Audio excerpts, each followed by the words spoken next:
I'd like to continue the morning with another panel.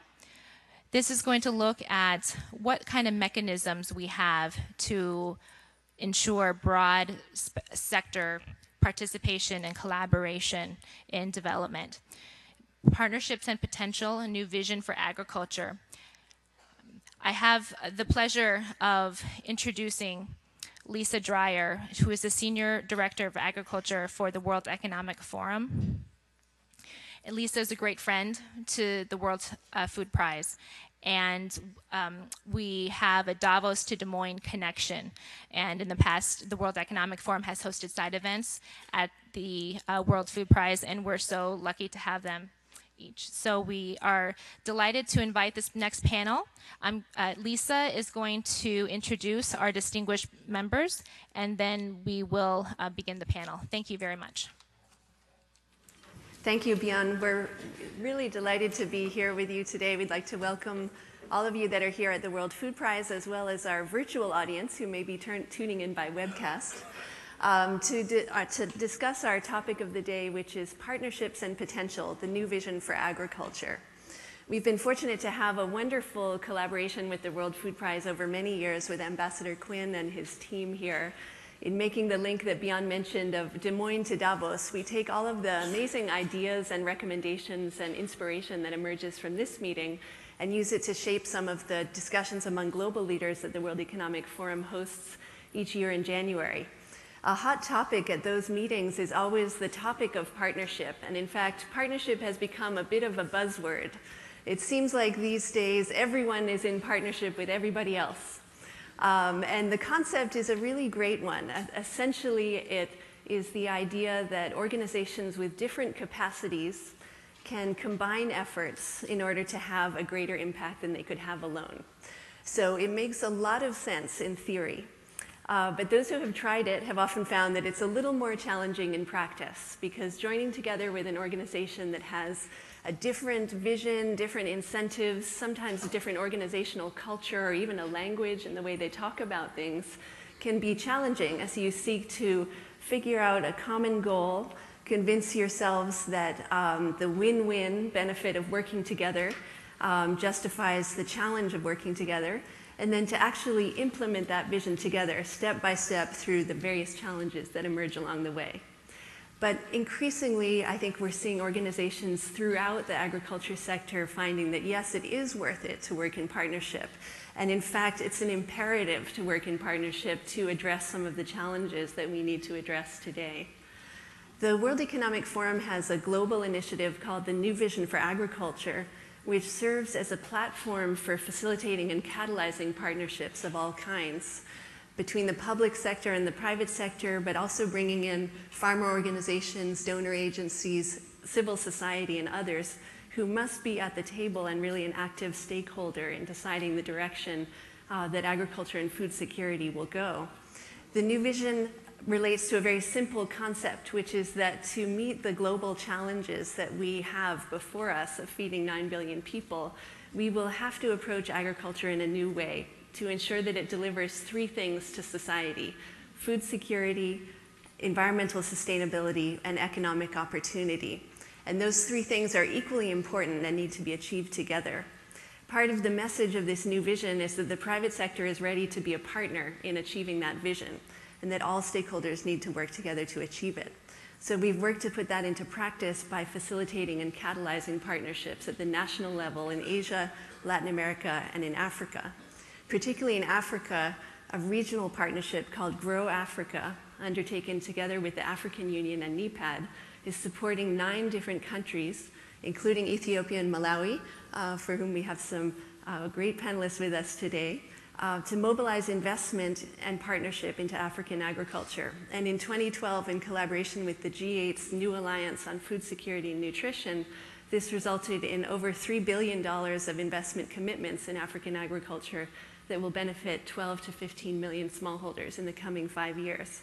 So we see real results and impacts getting mobilized through this new approach to working together.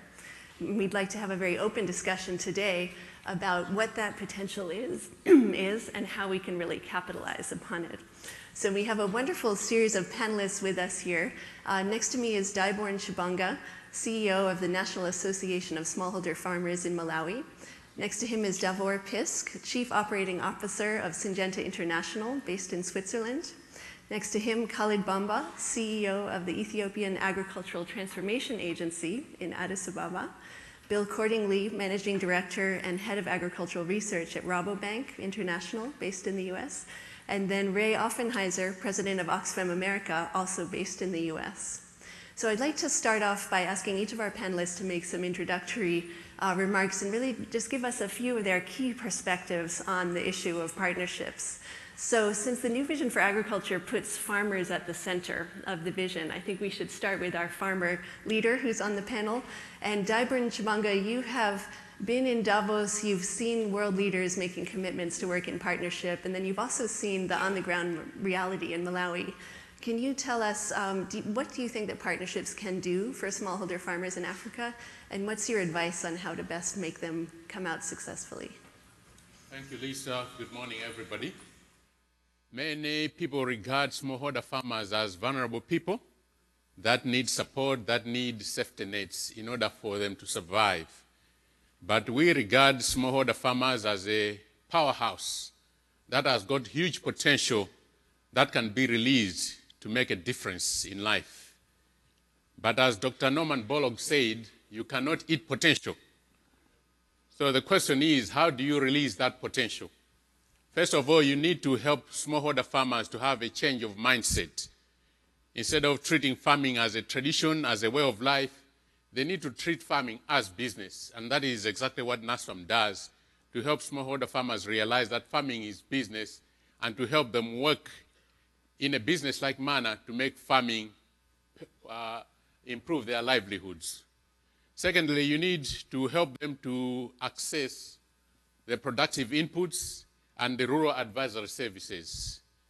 In the past, governments used to be in charge of rural advisory services, but we know that due to various reasons, that has failed.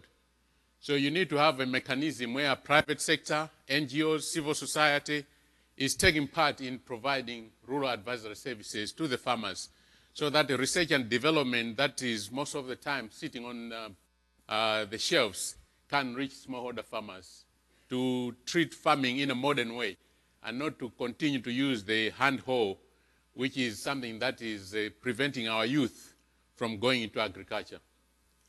Said that, when farmers are working collectively, they are now a productive force that can work with governments, that can work with private sector in creating PPPs that actually work. In terms of Malawi, we have the African Institute of Corporate Citizenship, which acts as a broker to bring in government, to bring in private sector together, because they are trusted by both sides. They are seen as a force that can actually bring the stakeholders together.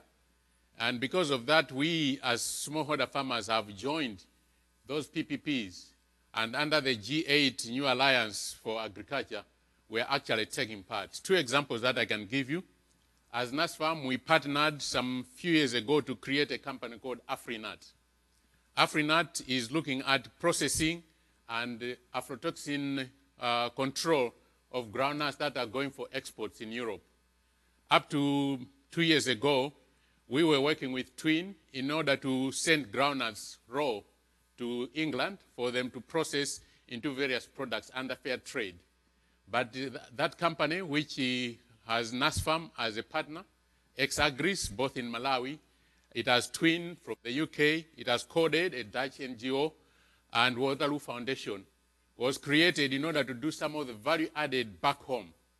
And under the new partnership, that company is going to invest $3.9 million over the next few years to bring in new machinery, new equipment, training, so that we are actually doing a lot of the value added in Malawi, sending product that is already value added, and also creating ready-to-use therapeutic foods, which are used in the clinics and in the medical profession to help children that are malnourished. Second example I can give you is that as NASFAM, we are partnering with other local organizations, especially the USAID Feed the Futures initiative, where we are farmers to be producing seed with the research stations, ICRISAT especially, in order for farmers to get basic seed and multiply it so that we can actually help farmers to diversify away from tobacco and meat-based systems. After that partnership in the G8 New Alliance, we are going to be investing $1 million per year over the next few years. Farmers enter the seed sector by producing more than 1,000 metric tons of seed a year. Those are examples that I can give. Thank you, Dyborn. That's great. Moving to the business perspective, Davor, Syngenta International is a major leader of the new vision for agriculture globally and has been involved in partnerships around the world. You also made a major commitment through Grow Africa and the G8 New Alliance of committing to $1 billion investment over 10 years in Africa. Can you tell us what are some of the lessons you've learned about partnership and how it relates to your business outlook? Sure, thank you, Lisa, and thank you very much for the opportunity to join the panel.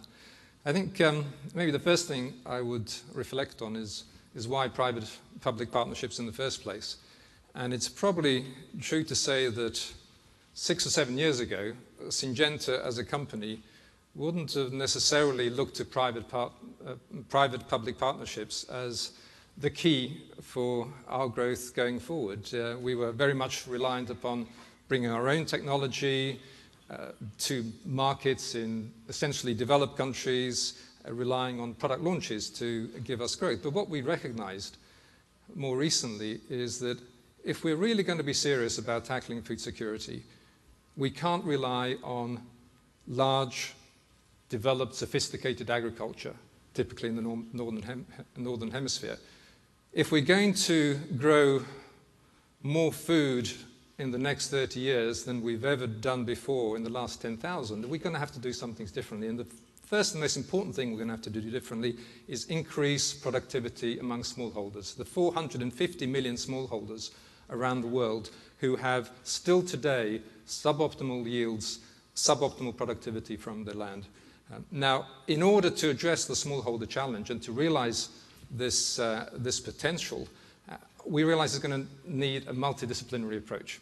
These are complex challenges that one organization, one government on their own can't possibly solve. We're talking about access to markets, we're talking about constructing value chains, we're talking about education, we're talking, yes, access to technology as well. But all of these need to be brought together in a multidisciplinary approach. Now, we have been active, as you've said, for the last couple of years with New Vision for Agriculture in a number of projects. And the learnings, I think, for us have been, first and foremost, this is the right approach. And we have engaged in projects from Mexico to Indonesia to Tanzania. And what we've seen, and perhaps I'll pick out the Tanzanian example, where we're cooperating on the agricultural growth corridor project in southern Tanzania, working with USAID, World Bank, the government of Tanzania, many NGOs as well as private companies such as Yara, to try and optimize the rich soil potential of this area of Tanzania that's equivalent in size to the state of Arizona here in the US. Huge potential if we can bring all of the components of the value chain and technology together. Now, in the last couple of years, what we've been able to do, focusing specifically on rice and corn, we've been able to increase yields 100% in 3 years.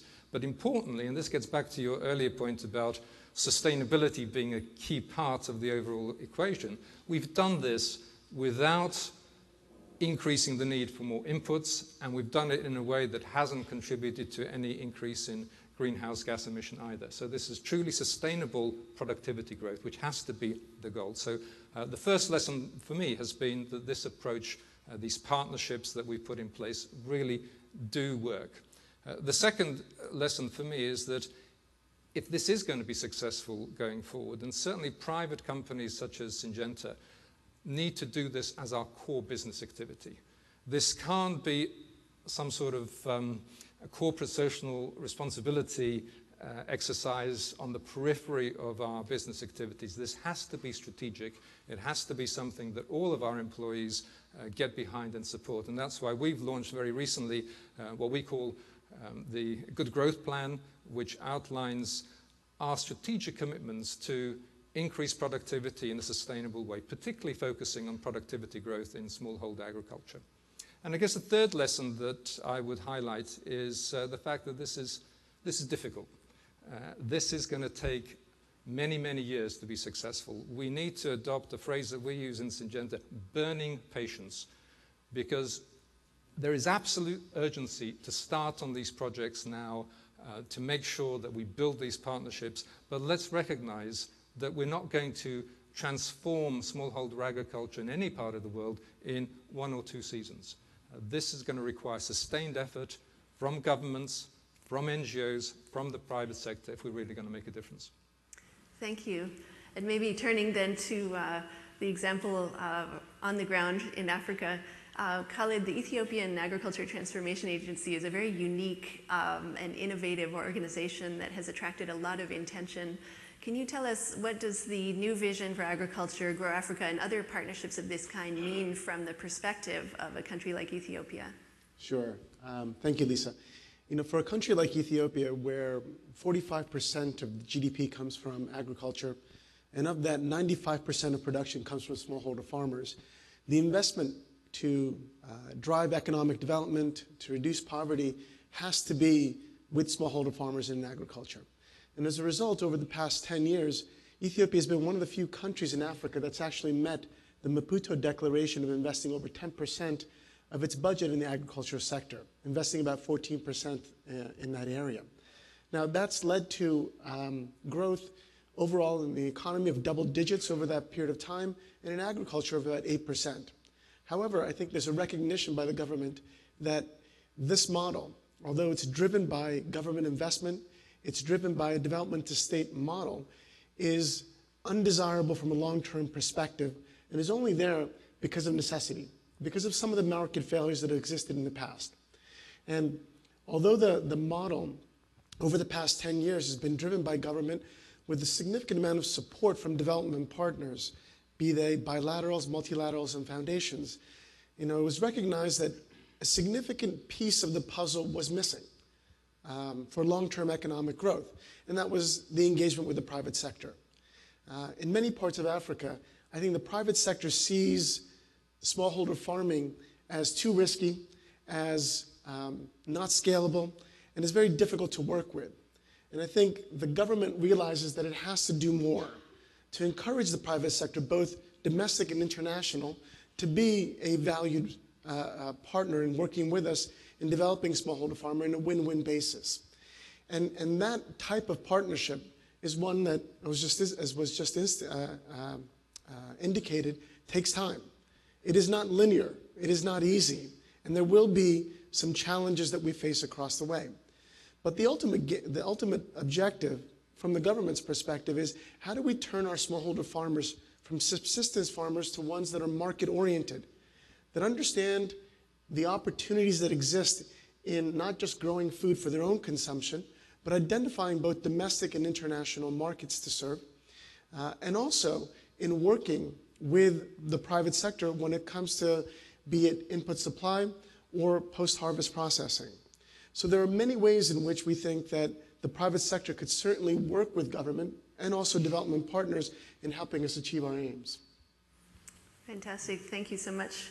And perhaps returning back to the business perspective, Bill, Syngenta, the Rabobank has been very involved in Africa for a long time, many other partnerships around the world. How do you see partnerships relating to Rabobank's core business strategy around the world? Absolutely. Thanks, Lisa, for the opportunity to be here. Well, partnerships are, I think, critical to success in the food and ag chain. And I don't just mean in a development context. I think that's true of wherever food and ag is done around the world and whoever's operating in that chain.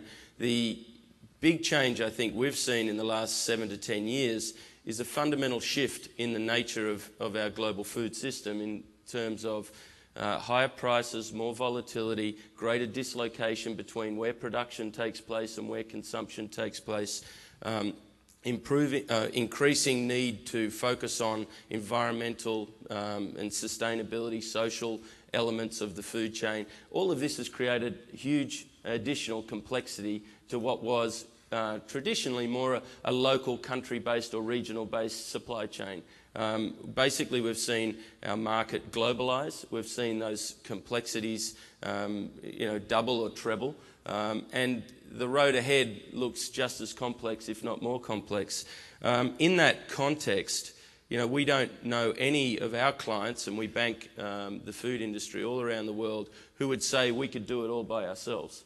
And we can really find a solution even for our business and our supply chain that doesn't require them to look again at how they organise themselves in a supply chain, partner along that supply chain for a sustainable, commercially viable business. So I think those lessons are clear for everybody, whether it's North America or Australia, where I come from, the developing world, Southeast Asia or Africa.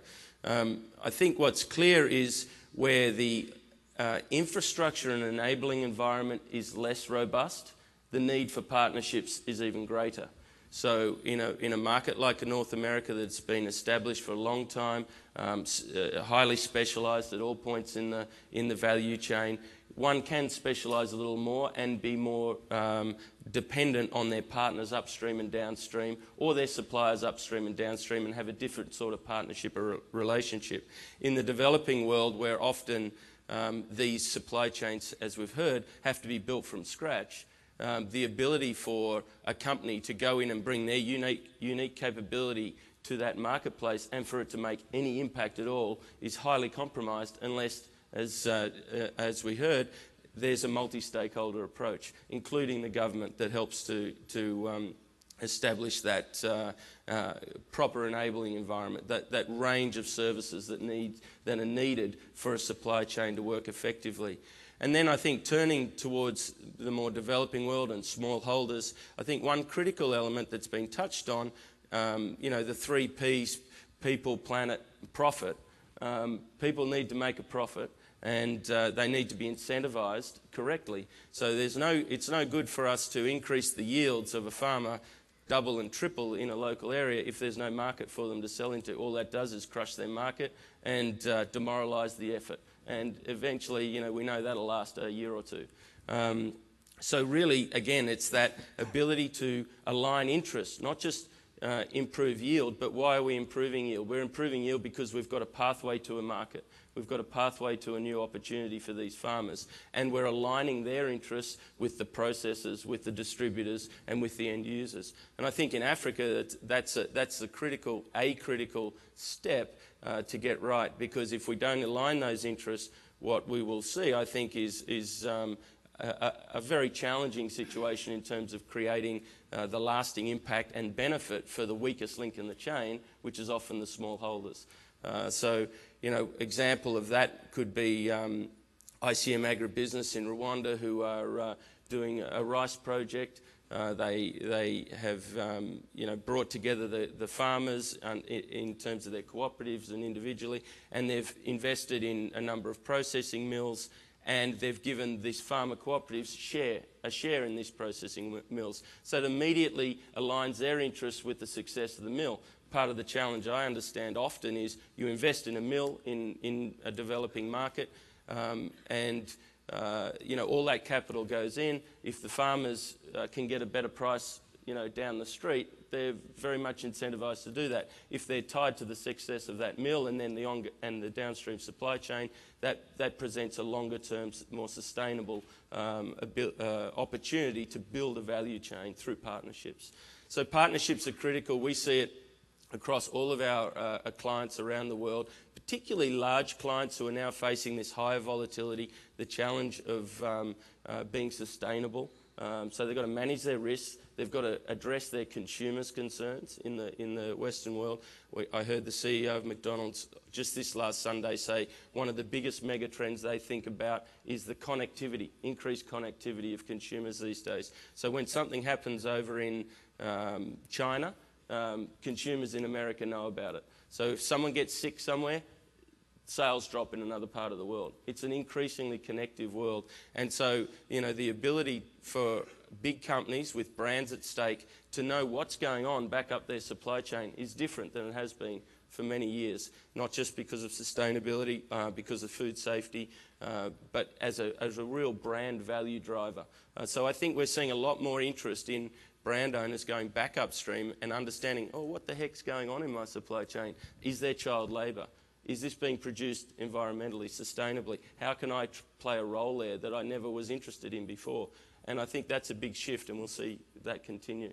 In terms of Rabobank, we're in many countries around the world. F&A is our core focus outside of the Netherlands. It represents some 40% of our total global business now and is growing. Being a partner is critical in lending money. We don't want to give enough rope to our clients to hang themselves with. It's about a sustainable relationship. So really understanding the position of our clients in their value chain and their sustainability of their business is a really important function of our team on the research side. Really that's about, creating and providing the credit that the market needs, the financial liquidity that the market needs for the longer term, not just for this season's crop. So lots of challenges, lots to talk about, but I'll hand it back. Great, thank you. And lastly, Ray, Oxfam is an active partner in many processes and then also acts as what you call a critical friend and constructive challenger to make sure partnerships are on the right track. What would you advise to ensure that partnerships really benefit smallholder farmers and have the intended outcomes? Great. Well, thank you, Lisa, and thanks for having us join the panel this morning. What I'd like to do perhaps is do two things. One is provide maybe a little bit of a historical perspective on how the public-private partnership process has emerged, and then maybe offer sort of four challenges, that actually we see as we think about this. For us, as we look at these issues, I think there's a focal question for us is to what degree and how are public-private partnerships and increased private sector investment in the agricultural sector going to ensure what we might call inclusive economic growth in the agricultural sector, as well as shared prosperity. And a lot of this has to do with how small farmer families and women particularly are going to be included in the outcomes of these kinds of initiatives. By way of history, I think it's important to appreciate a little bit the road we've been down over the last 20 or 30 years in terms of agricultural investment. In the 1980s, we collectively had bought the idea that there was going to be perpetual surpluses around the world, that countries could rely on availability of cheap food in the international market for some time to come. Consequence of that was agricultural investments, foreign direct investments in agriculture went down 75%. And as a consequence of that, many governments disinvested in the agricultural sector to significant degrees, in many ways compromising a lot of the critical institutions in their countries that actually support the agricultural sector: agricultural extension, national research institutions, agricultural training institutions, universities, agricultural financing institutions, the cooperative sector, the social organizations that actually bring small farmers together. So you had a real weakening of the agricultural sector because of that disinvestment in the 80s. 2008 arrives, and there's a game changer that occurs, which what basically happened is there's a reversal of the trend in decreasing investment in the agricultural sector. Actually, it starts to rise again as a variety of different actors, donors, governments, private sector firms got interested in agriculture, again, for very different reasons. In some cases, it was about national security. It was about food shortages, or it was about investment opportunity.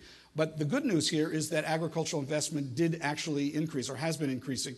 In fact, in the 90s, over the last number of years, it's doubled from 13 billion to 26 billion. Although there's a paradox in actually the way that agricultural investment has been coming into countries. A lot of it is from developed to developed countries or developed to emerging economies, not necessarily from developed to low-income countries where perhaps it's most needed and where we've got the most significant amount of poverty that we've got to address.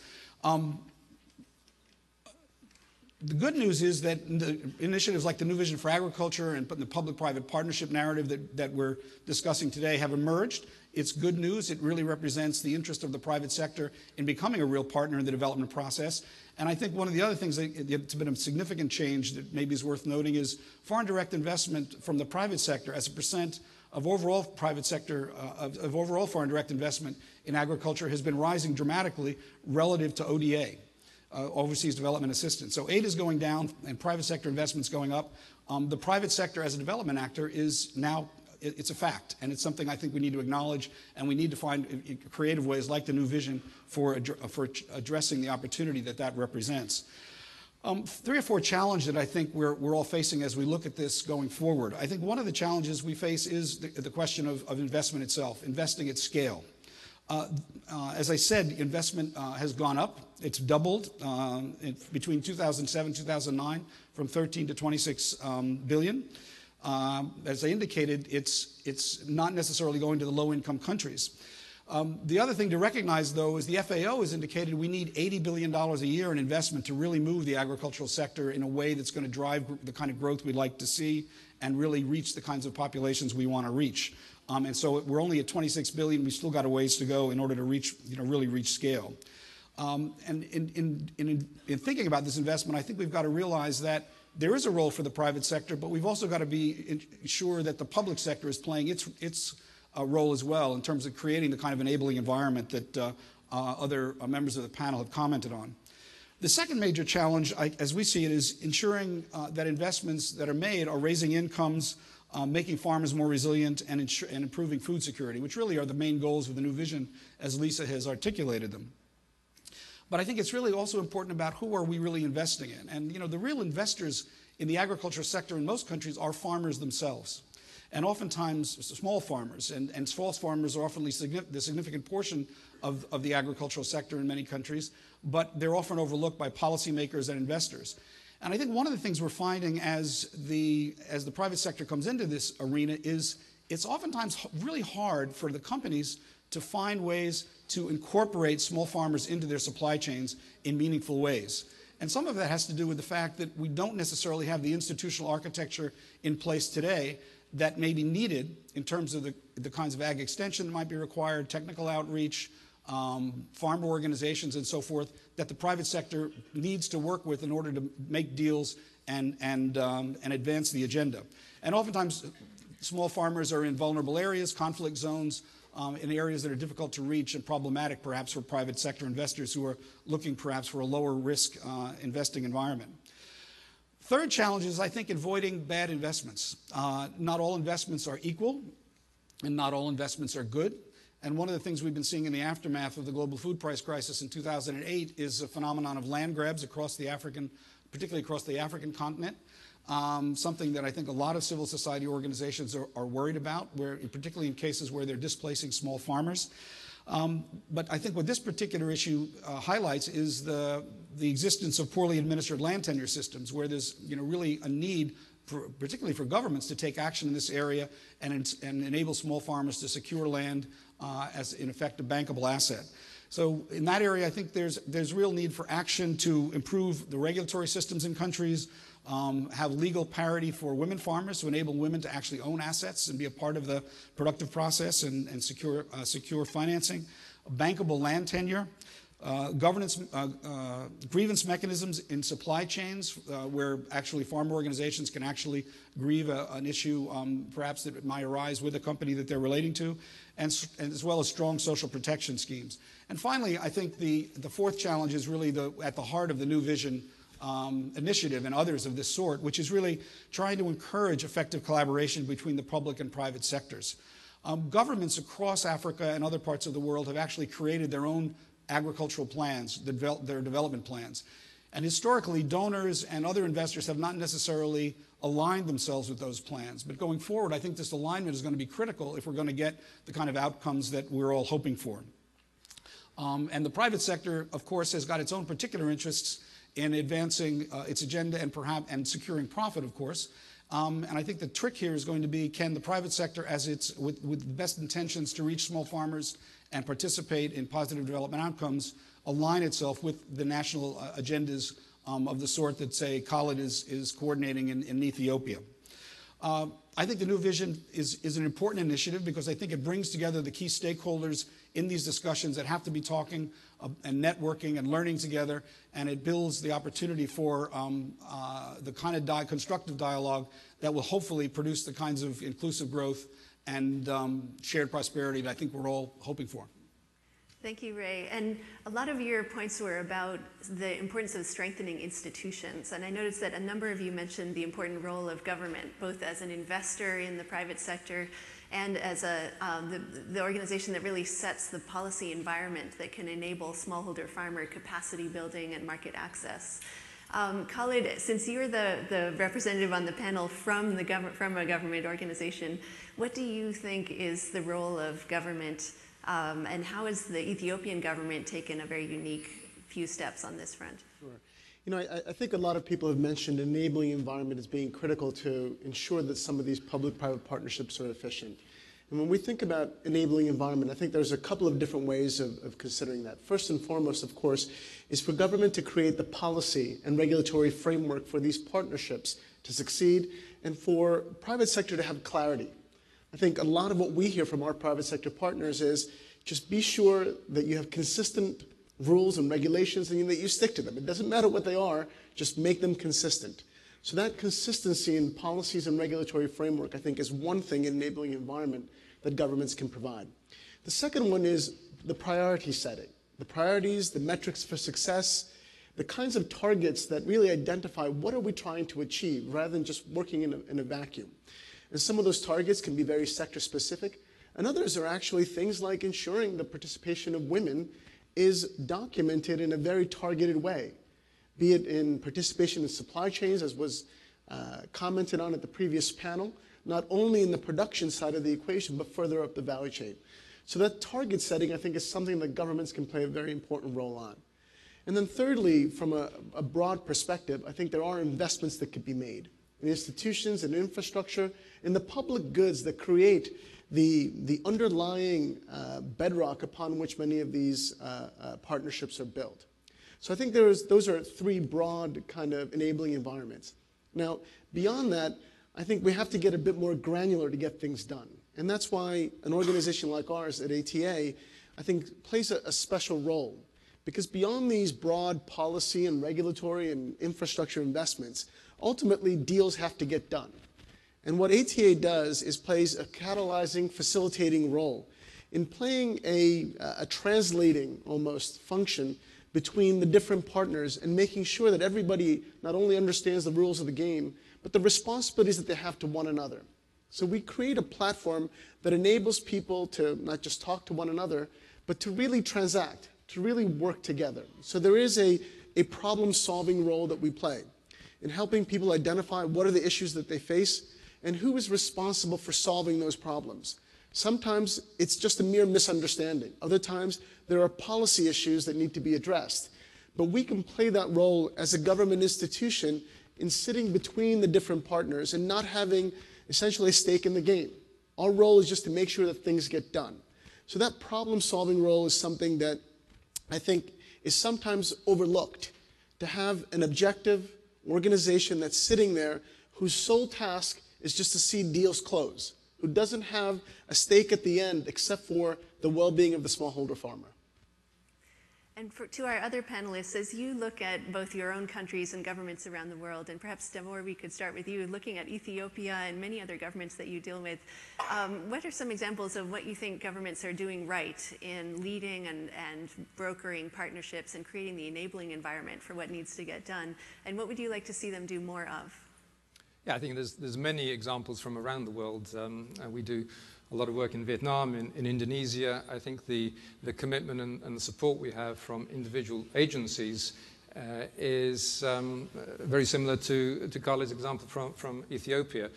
Real recognition that agriculture is important to their societies and a willingness to attract best practice, investment, right technologies, etc. I think the things that clearly the scope for further improvement is that consistency of policy. Now, one of the challenges, of course, we have is sometimes governments change. Sometimes policy priorities change. That makes it very difficult when individual private organizations are committed on a long-term basis and then suddenly the support, the direction that they were relying on from policymakers changes potentially overnight. So I think more consistency, certainly an emphasis on that regulatory policy environment which provides for that stability. I think these are the things that we absolutely do need to encourage and see more of. I'd also like to see more non-governmental organizations commit to some of these projects as well, because I think one of the challenges that we face is that we don't have the credibility around some of these projects that we would like without the broader engagement of civil society, both in local countries but multinationally as well. Any thoughts on that, Ray, in terms of how involved is the civil society and how could they become more involved in some of these public-private partnership processes? Well, I think there's a lot of enthusiasm amongst not-for-profits for getting involved in these initiatives, and I think in some ways playing a kind of, in some cases, a bridging role between existing farmer associations and perhaps private sector interests. Because I think one of the difficulties we're seeing now is as companies that are coming in and trying to really actually extend their supply chains and reach farm organizations are confronting is that actually there's a variety of things that may be needed that are very basic in a community. So, for example, we worked for a number of years with the coffee sector in Ethiopia, and where there was very limited amount of high-quality coffee that was being exported. And the farmer associations locally needed washing stations, they needed some investment in capital to improve quality, they needed better capacity in assessing the quality of their product and what they were going to set aside and what they were actually going to send into the international market. Those are things that actually we as an NGO could actually offer and provide that actually made an enormous difference in getting them entree into the supply chain. Even doing things as unusual as taking farmer groups to trade shows in the United States and actually running tasting competitions with actually major commercial producers to actually demonstrate that the products of these farmers were actually quite good, which resulted actually in increasing sales 5-10 times over about a 3-4 year period. So I think there is that kind of brokering role where we can enable folks to acquire kinds of skills that maybe historically ag extension groups might have been providing but aren't providing today because of the shortage of funds that I described. And in terms of bridging into those markets, we can actually provide the ability of farmers to get to places maybe they wouldn't otherwise be able to get to. That's great. And another theme that you mentioned, which a lot of the speakers have mentioned, is the importance of inclusivity and harnessing the capabilities of both civil society and business to invest in the capacity of farmers to treat farming as a business, as Dyborn was saying. One thing that a lot of people are mentioning is the importance of strengthening the participation of women in agriculture value chains, both as producers and as entrepreneurs. How can we actually make that a reality? I think everyone buys into the goal, but there's some really interesting examples of how business capabilities can help to empower women farmers and entrepreneurs. Dyborn, would you comment on that?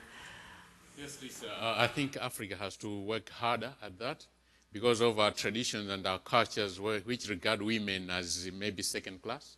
And maybe most of them have not been to school because they were told you get married, and when the resources are few, it's the men in the house that are actually sent to school. The offtake for us is that we provide adult literacy and numeracy, and we make sure that the women are trained, and invariably you find that in a class of 60, for example, after 3 weeks of training, even the men that were avoiding the adult literacy classes see the differences that are there in the women, and they want to join in. Where a class builds up to maybe 80, 100 people, and you've only got 2 or 3 teachers. We find that actually women in leadership positions are better at the institutions because they've got more passion for what they're doing. They've got a more mid to long-term view, and they've got more capacity to improve their families. On my own board, for example, we've got 8 board members, and 4 of them are women, and my board chair is a woman. I find that when I've got the women that I have to respond to, my job is much easier than when I have men to respond to. And most of the associations, we've got 45 associations as NASFAM. Those that are being led by women are much better at doing what they do in empowering farmers than those that are being led by men. So there is a place for women, but we need to break down the cultural and historical barriers in Africa. Great. Other comments on empowering women, Ray? Just two comments. One is an initiative Oxfam has been involved in dialogue with major food and beverage companies about their supply chains.